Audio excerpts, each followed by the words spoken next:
Assalamualaikum warahmatullahi wabarakatuh. Perkenalkan, nama saya Isma Khairotunisa dengan NIM 210201054 Prodi PGMI 1B.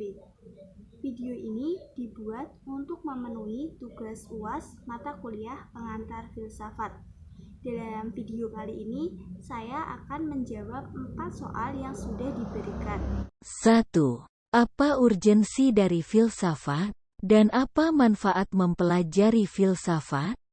Urgensi dari filsafat merupakan aktivitas untuk berpikir secara mendalam tentang pertanyaan-pertanyaan besar dalam hidup manusia, seperti apa tujuan hidup, apakah Tuhan itu ada, bagaimana cara menata organisasi dan masyarakat, serta bagaimana hidup yang baik. Dan filsafat hadir untuk mencoba menjawabnya secara rasional, kritis, dan sistematis. Seperti jika kita tidak puas dengan jawaban agama ataupun dari tradisi, maka belajar filsafat adalah sesuatu yang dapat dilakukan. Karena dengan mempelajari filsafat, kita bisa melakukan atau menemukan metode yang lebih tepat untuk memahami dan mencoba menjawab pertanyaan-pertanyaan besar.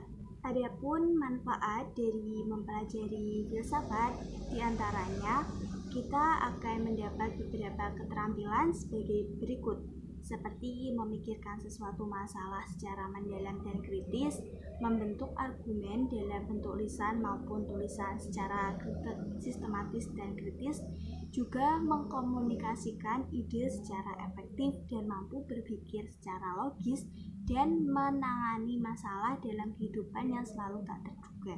2. Jelaskan secara singkat. A. Korelasi antara ilmu filsafat dengan ilmu pengetahuan dan agama. Korelasi antara ilmu filsafat dengan ilmu pengetahuan dan agama adalah yaitu memiliki hubungan yang sangat erat. Hal ini didasarkan pada tujuan dari ketiganya, yaitu mencari kebenaran.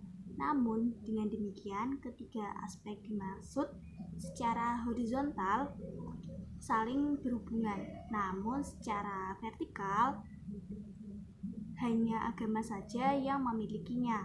Agama selain memiliki hubungan horizontal dengan filsafat dan ilmu pengetahuan, juga memiliki hubungan vertikal dengan Tuhan sebagai sesembahan manusia itu sendiri. B. Perbandingan filsafat dengan ilmu pengetahuan dan agama. Perbandingan filsafat dengan ilmu pengetahuan dan agama.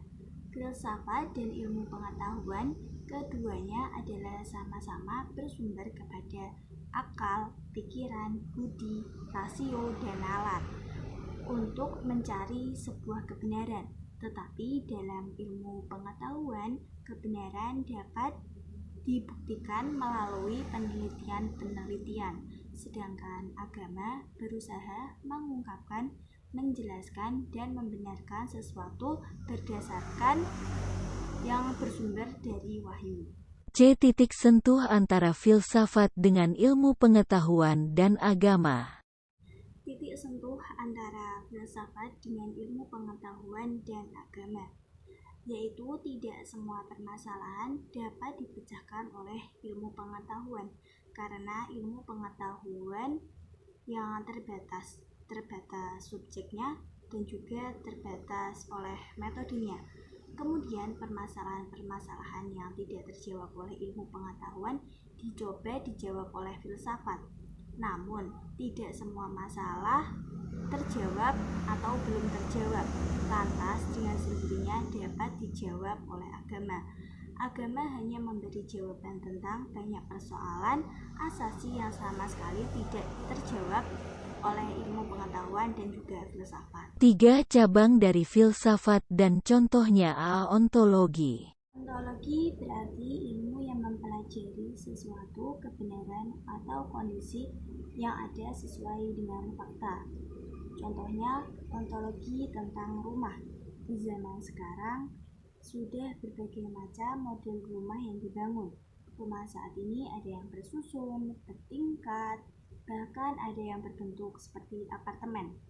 Pada zaman dahulu, manusia hanya mengenal satu jenis rumah, Tetapi faktanya, walaupun saat ini sudah berbagai macam jenis susunan rumah, tetap saja kita menyebutnya dengan sebutan rumah. B. Epistemologi. Epistemologi berarti sebuah wawasan pengetahuan yang membahas dasar sebuah ilmu pengetahuan secara sistematis. Contohnya, dalam menganalisa bahwa bangunan itu adalah rumah, kita akan melihatnya melalui panca indera. Kemudian hasil dari penglihatan dikirim oleh syaraf ke otak.